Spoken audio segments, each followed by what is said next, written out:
আসসালামু আলাইকুম, সবাইকে শুভেচ্ছা জানাচ্ছি। মাসুম মাহবুব দেখছেন ওপেন দ্য ইউটিউব চ্যানেল এবং মাসুম মাহবুব ফেসবুক পেজ।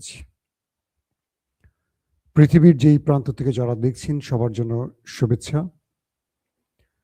দর্শক, যুদ্ধ পরিস্থিতি ক্রমান্বয়ে কি বলবো টালমাটাল অবস্থার দিকে যাচ্ছে।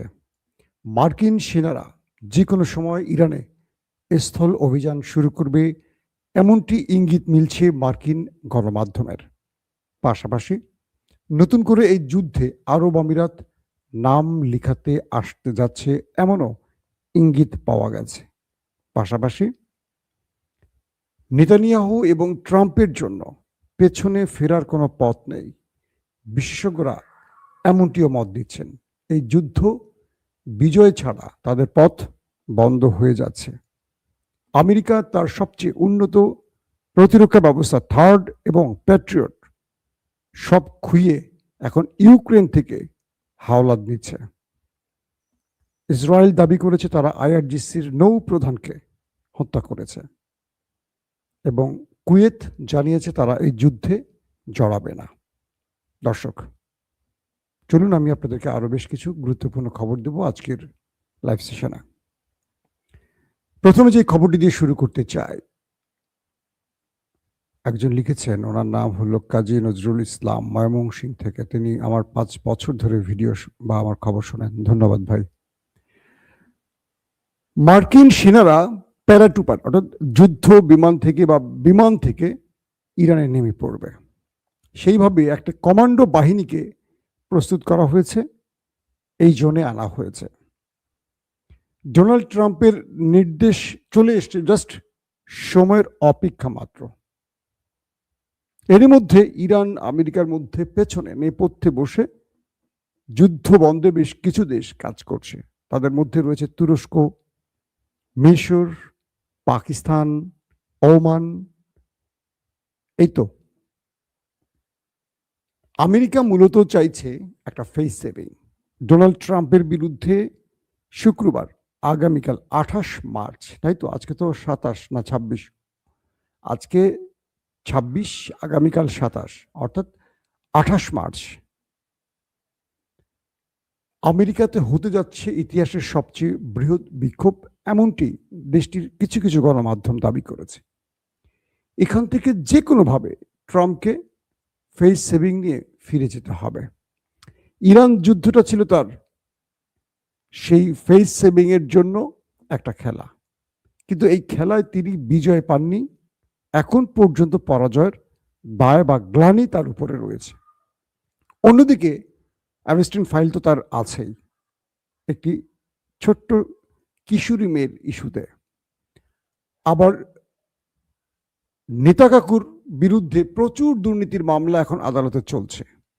তিনি গাজা থেকে শুরু করে ইরান পর্যন্ত যুদ্ধটি লম্বা করেছেন, কারণ তার এই মামলা থেকে বাঁচতে হলে যুদ্ধকালীন একটি সরকার গঠন করার বিকল্প ছিল না।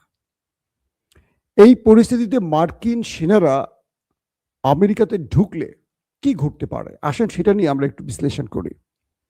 ইরানের স্পিকার এবং পররাষ্ট্রমন্ত্রী দুটো বক্তব্য দিয়েছেন যে আমার ভূমিতে যদি দখলদার সেনা প্রবেশ করে তাহলে তারা আর বেঁচে ফিরতে পারবে না। আজকে ইরান তার শত্রুর দিকে যে মিসাইল ছুঁড়েছে, সেই মিসাইলে একটি পোস্টার এঁকে দিয়েছে, সেখানে ইরানে এন্ট্রি, ইরান থেকে এক্সিট, দুটো টেক্সট লিখে দুটো ছবি দেওয়া হয়েছে। দেখা যাচ্ছে যে মার্কিন মেরিন সেনারা, কমান্ডো বাহিনীরা ইরানে এন্ট্রি করছেন পৃথিবীর সবচেয়ে আধুনিক অস্ত্র কাঁধে নিয়ে। ছবিটি উপরের, ইরানে ঢুকছে পৃথিবীর সবচেয়ে আধুনিক অস্ত্র নিয়ে মার্কিন সেনারা। নিচে আরেকটি ছবি দিয়ে লিখছে এক্সিট ইরান বা ইরান এক্সিট। সেখানে যে ছবিটি দেয়া হয়েছে দেখা যাচ্ছে একজন মার্কিন সেনা নিহত, তাকে মার্কিন পতাকা দিয়ে স্ট্রেচারে শোয়ানো, দুজন ল্যাংরা লুরা, হাত পা ভাঙা, বাকি দুজন সেনা তাকে কোনো রকম টেনে টেনে ইরান থেকে বের হচ্ছে দিয়ে সেখানে বলা হয়েছে যে তোমরা আসবে ইরানে, কিন্তু যাবে এভাবে, তোমরা আসবে খুব আধুনিক প্রযুক্তির অস্ত্র টস্ত্র নিয়ে, কিন্তু যাবে ল্যাংরা লুরা হয়ে। এটি দিয়ে ইরান আমেরিকার সেনাদের বুঝিয়েছে, তোমরা তো তোমাদের জন্য লড়তে আসোনি, ইরানিরা তাদের মানচিত্র রক্ষায় লড়বে। ইরানের সামনে তার মানচিত্র রক্ষার জন্য সর্বোচ্চ ত্যাগ, সর্বোচ্চ পরীক্ষা ইরান দিবে। তোমরা কেন আসছো? তোমাদের সৈন্যদের মধ্যে মোরাল অথরিটি কতটুকু আছে, শক্তি কতটুকু আছে? তোমরা আসছো ডোনাল্ড ট্রাম্পের পাগলামিকে সমর্থন করতে, আর ডোনাল্ড ট্রাম্প এসছে নেতানিয়াহুর পাগলামিকে সমর্থন করে। একটা বৃহৎ পরাশক্তি কোনো পাগলামির উপর ভর করে যুদ্ধ করতে পারে না। এ যাবৎ গালফ কান্ট্রিতে এবং ইসরায়েলে মার্কিন যতগুলো প্রতিরক্ষা ব্যবস্থা ছিল তার অধিকাংশই ধ্বংস করে ফেলেছে মুস্তফা বাহিনী। তাদের ব্যাটারি, তাদের মিসাইল শেষ, প্রায় ফুরিয়ে এসছে। থার্ড, প্যাট্রিয়ট এবং তাদের রাডার সিস্টেম ধ্বংস। আরব রাষ্ট্রগুলো নিজেরা নিজেদের রক্ষা করতে পারছে না মার্কিন প্রতিরক্ষা ব্যবস্থা থাকার পরও। এখন আমেরিকা ইউক্রেন থেকে ভিক্ষা নিচ্ছে, অর্থাৎ ইউক্রেনকে যেগুলো বিক্রি করেছিল জেলেনস্কির কাছে, সেই প্যাট্রিয়ট এবং থার্ডের প্রতিরক্ষা ব্যবস্থাগুলো এখন বলছে যে আমাকে দাও। আমারে তো ইরান মাইরা তক্তা বানায় ফেলাইছে।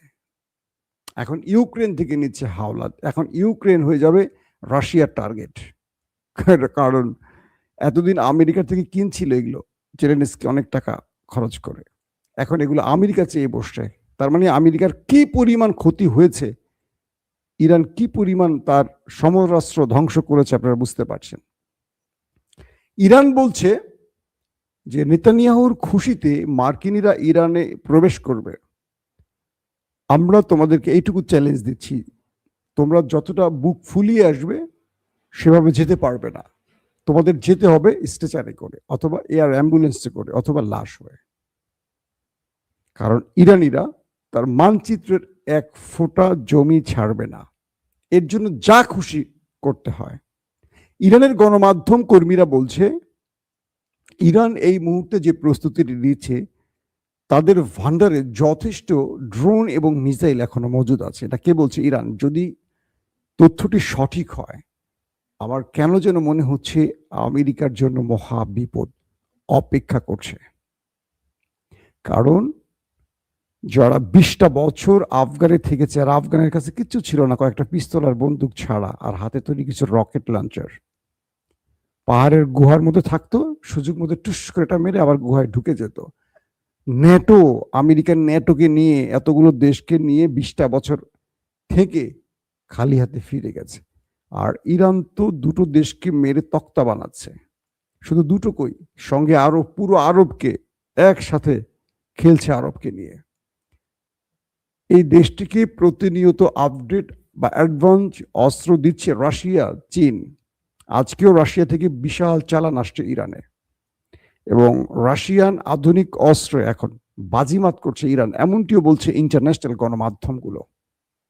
তার মানে ইরানের কাছে এখনো ভয়ঙ্কর কি কি আছে পৃথিবী জানে না, কারণ ইরান শত্রুকে বুঝতে দিতে চাচ্ছে না, কারণ খেলা তো এখানে শেষ নয়। এখনই মেসিকে তারা ব্যবহার করতে চাইছে না, এখনই রোনাল্ডোকে তারা ব্যবহার করতে চাইছে না। তাদেরকে রিজার্ভ বেঞ্চে রাখছে ইরান।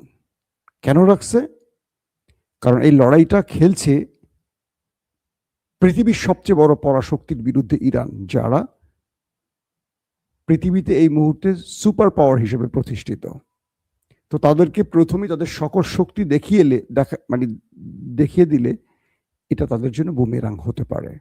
ইরানের আইআরজিসি বলছে যে আমরা প্রতিদিনই শত্রুকে সারপ্রাইজ দেব। সেই সারপ্রাইজ আমরা দেখলাম যে ডিমোনাকে আমেরিকা, ইসরায়েল একদম নিশ্চিন্ত নিরাপত্তা দিয়ে ঢেকে রেখেছিল পৃথিবীর সব প্রতিরক্ষা ব্যবস্থা দিয়ে।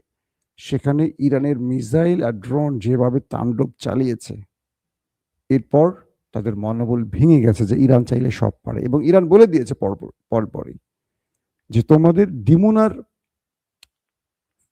কিছু এরিয়া আমরা ধ্বংস করে দেখালাম যে আমরা চাইলে ওটা ডিমোনাকেও পারতাম। আমরা তোমাদেরকে সতর্ক করছি, আমাদের পারমাণবিক ক্ষেত্রে তোমরা যদি হিট করো, এরপর ডিমোনা বলে কিছু থাকবে না। নিশ্চিহ্ন করে ফেলব। এটি ইরানের সরাসরি বক্তব্য। এখন বলা হচ্ছে এই যুদ্ধে নতুন করে জড়াতে চাইছে আরেকটি দেশ, আরব আমিরাত। তারা আমেরিকাকে বলেছে তোমার যত শক্তি আছে ব্যয় করো, তোমাকে লাগলে আরো পেট্রোডলার দেব, আমার সেনা তোমার সাথে নামবে, আমরা ইরান দখল চাই, আমরা ইরানের তেল গ্যাস ধ্বংস দেখতে চাই। কে বলছে? আরব আমিরাত। আমি বারবারই বলি এই দেশটি হলো মুসলিম বিশ্বের একমাত্র বিস্ফোরা, এটির সবচেয়ে বড় বড় জুব্বা পড়ে, কিন্তু এই দেশটির মধ্যে কি চলে যারা আরব আমিরাত ঘুরছেন আমার মতো দেখার সুযোগ হয়েছে তারা জানেন, নতুন করে আর বলবো না। আরব আমিরাত বলছে যে আমরা ইরানে হামলা চালাতে চাই আমেরিকার সাথে কাঁধে কাঁধ মিলিয়ে। আর আজকে আব্বাস আরাগচি ইরানের পররাষ্ট্রমন্ত্রী বলছেন আমাদের প্রতিবেশী বিশ্বাসঘাতকদের আমরা স্মরণ করিয়ে দিতে চাই আমাদের ভূমিতে যদি মার্কিনীদের সেনারা নামে আমাদের সেনারা ওই দেশটিতে নামবে, মানে আরব আমিরাতের কথাই বলেছে। আমি আজকে সন্ধ্যার বা রাত 8:30 লাইভে বলেছি আপনাদের। তার মানে ইরানের টার্গেট আছে, এই যে ইরান এই পর্যন্ত যেটা বলছে যে তার যেখানে হামলা হয় সেটা পাল্টা প্রতিশোধ সেখানে নিচ্ছে। যদি আমেরিকানরা নামে খার্ক আইল্যান্ডে, মনে রাখবেন আরব আমিরাতে ইরান নামবে। ইরান বলে দিয়েছে যে আমার 1 বিঘত নিলে আমি তোমাদের 5 বিঘত নিব, 2 বিঘত তো নেবই, ডবল নেব। তো এখন আরব আমিরাত এই যুদ্ধে জড়িয়ে বাকি মুসলিম দেশগুলোকে যদি টেনে আনার চেষ্টা করে, এটা আমেরিকা না, এটা ইসরায়েলের সবচেয়ে সফল খেলা হয়ে যাবে। কারণ ইসরায়েল আরব আমিরাতের মূল পিছনে ক্রিয়ানক, ইসরায়েলি এই দেশটিকে নিয়ন্ত্রণ করে। কাতার বলেছে তারা এই যুদ্ধে জড়াবে না। এখন পর্যন্ত কাতারের স্টেটমেন্টগুলো ভালো, তারা বলছে যে এই যুদ্ধে তারা জড়াবে না, কারণ তারা বুঝতেছে শত্রু আসলে কি চাইছে। দর্শক, আইআরজিসির যিনি নৌ প্রধান আলী রেজা তানসিনি, তাকে হত্যার দাবি করেছে নেতাকাকুর দেশটি। একটা কথা না বললেই নয়, ইরানের সুপ্রিম কমান্ডার সহ প্রধান 30-40 জন কিন্তু মেরে ফেলছে। কিছু হয়েছে? মাঠের একজন যোদ্ধা মরে গেলে পাশ থেকে আরেকজন যোদ্ধা দাঁড়িয়ে যায়। ইরান সেইভাবে তার রাষ্ট্রটাকে তৈরি করেছে। এখানে ইরানকে এই সেনাদের মেরে পররাষ্ট্রমন্ত্রীকে যদি মারেন বা তার সিকিউরিটি প্রধানকে যদি মারেন, তার যদি আইআরজিসি প্রধানকে মারেন, ইন্টেলিজেন্স কিচ্ছু হবে না। প্রতিটা ক্ষেত্রে একাধিক লোকগুলোকে সেট করে দেয়া আছে। এর মাধ্যমে কি হয়েছে? আলী রেজাকে মেরে কি হবে? ইরান বলছে যে আমাদের কোনো ব্যক্তির জন্য এই লড়াই থামবে না, গতি হারাবে না, এটা আরো গতি বাড়বে সামনের দিনগুলোতে। নেতা কাকুর বাড়ির মানুষগুলো মানসিক রোগী হয়ে যাচ্ছে। তারা বলছে যে এই যুদ্ধের নামে আমরা আর পারছি না। একদিকে সাইরেন, একদিকে আমাদের দিনের পর দিন অবিরত বাংকারে থাকা, আমাদের সাধারণ জীবন ব্যাহত হচ্ছে, পুরো জীবন হ্যাং হয়ে গেছে, আমরা এর থেকে মুক্তি চাই। কিন্তু ইরান বলছে এটা আরো লম্বা সময় চলবে, কারণ এই যুদ্ধে নেতাকাকু হারতে রাজি না, ইরানও হারতে রাজি না। আর আমেরিকা ফেস সেভিং চাচ্ছে। আমেরিকা এখন ট্রাম্প চাচ্ছে সবাই লড়ালড়ি করুক, আমি মাঝখান থেকে ইজ্জত নিয়ে বাঁচতে পারি কিনা। কারণ ট্রাম্পকে দুটো ফেস করতে হবে, অ্যাবস্টিন ফাইল 28 তারিখ আর হলো মধ্যবর্তী নির্বাচন। ট্রাম্প একটা বিজয় চাচ্ছেন, একটা অফিসিয়ালি বিজয় চাচ্ছেন, যাতে হাসিনার মতো বাকওয়াসগিরি করতে পারে, কিছু মিথ্যা বলতে পারে, পানি বিজয়, সমুদ্র বিজয়ের মতো কিছু বলতে পারে, হাসিনা যেমনি বলছিল এরকম কিছু চায়। এবং বলা হচ্ছে ট্রাম্প নেতানিয়াহুর আসলে সব পথ বন্ধ, এখন তাদের পথ আর খোলা নেই। ইরান যদি যুদ্ধে বিজয় লাভ করে, এই দুজনেরই রাজনীতির খেলা শেষ। তাই তারা সর্বোচ্চ মানুষ মারবে। মানুষ মেরে কি বিজয় পাবে? আমার মনে হয় না। দেখেন সামনে কি হয়।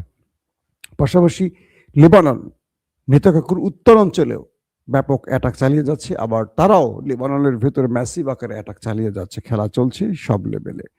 কুয়েতের তেলের ট্যাঙ্কারে বড়সড় হামলার ঘটনা ঘটেছে, বিকট আওয়াজ এবং আগুনে দাউ দাউ করে পুড়ছে পুরো স্থানটা। কুয়েতকে আবার টার্গেট করা হয়েছে। এবং আগামীকাল শুক্রবার পৃথিবীর সবার চোখ সেদিকে। কি হবে? ট্রাম্পের কি ঘোষণা আসবে? যুদ্ধবিরতি নাকি স্থল অভিযান ইরানে? আমরা আসলে এটা নিয়ে এখন কিছু বুঝতে পারতেছি না, এই কারণেই যে একটা বড় কিছু ঘটতে যাচ্ছে আগামীকাল। পৃথিবী কিছু দেখতে যাচ্ছে শুক্রবার। এই দিনটিতে হয় একটা সারপ্রাইজ দিতে পারেন ডোনাল্ড ট্রাম্প যুদ্ধবিরতির নাম করে, কারণ পর্দার অন্তরালে অনেক খেলোয়াড়, মহা খেলোয়াড়রা খেলছেন, ইরানকে যদি ম্যানেজ করতে পারেন। আর যদি প্রতারণা করা হয় ইরানের সাথে আবারও, ইরান বলছে আমাদের 5টি শর্ত দিয়ে দিয়েছি, এই 5টি শর্তের উপর, আমি 5টি শর্ত কি আবার বলবো আপনাদের, আমি কিন্তু কয়েক দফা বলেছি আর বলতে চাচ্ছি না, আমার প্রতিটা নিউজে আপনাদেরকে কম বেশি আমি এগুলো বলার চেষ্টা করি। তো এই 5টি দফা যদি মানে আমরা শুনবো। 5টি দফা মানা খুব কঠিন, এই 5টি দফা মানলে আমেরিকার প্রেসিডেন্ট ডোনাল্ড ট্রাম্পের আর কিছু থাকবে না। তো সেই জন্য মনে হচ্ছে যে যুদ্ধটা আরো দীর্ঘ হবে। ইরান বলছে আমরা লম্বা যুদ্ধের প্রস্তুতি নিচ্ছি এবং যারা আমাদের খার্ক দ্বীপে নামবে তাদেরকে আমরা ফেরত যেতে দেব না। আর আজকেও নেতা কাকুর বাড়িতে বড় সড়ো আক্রমণ হয়েছে। দর্শক, আমি একটা ফুটেজ আপনাদের দেখাবো, বের করে রাখছি, অনেকক্ষণ ধরে ভুলে গেছি। সেদিন আমি কাকের কথা বলছিলাম বোধহয়, আমি আপনাদের প্রথম নেতা কাকুর বাড়িতে যে কাক, হাজার হাজার কাক তেল আবিব ছেড়ে চলে যাচ্ছে যে বলেছিলাম, সেই ফুটেজটা একটু দেখাই আপনাদের। আজকে আমাকে অনেক দর্শক বলছিলেন ভাই একটু দেখান আমাদেরকে।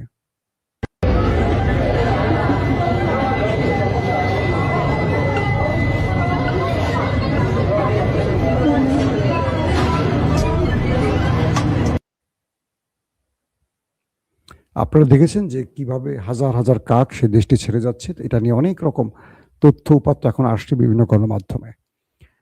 তো দর্শক, আজকের মতো বিদায় নিতে চাই। যারা ওপেন দ্য আইজ আজকেই প্রথম দেখছেন, আশা করব চ্যানেলটি ভালো লাগবে, সাবস্ক্রাইব করে রাখবেন। যারা মাসুম মাহবুব ফেসবুক পেজটি দেখছেন, লাইক ফলো করে আমাদের সঙ্গেই থাকতে পারেন।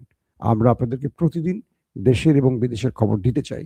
বাংলাদেশের যে কোনো বড় ঘটনায় আমরা আবারও বাংলা খবরে চলে আসবো, বাট এখন আন্তর্জাতিক খবরে আপনাদের চাহিদা বেশি, বা আপনারা বারবার এই খবরগুলো দেখতে চান বলে আমরা সেই খবরগুলো আপনাদের বেশি দেবার চেষ্টা করছি। দর্শক, আজকের মতো বিদায় নিচ্ছি। আল্লাহ আমাদের প্রত্যেকে নিরাপদে রাখুন। শেষ আরেকটি কথা বলবো, আমরা যুদ্ধ চাই না, আমরা শান্তি চাই।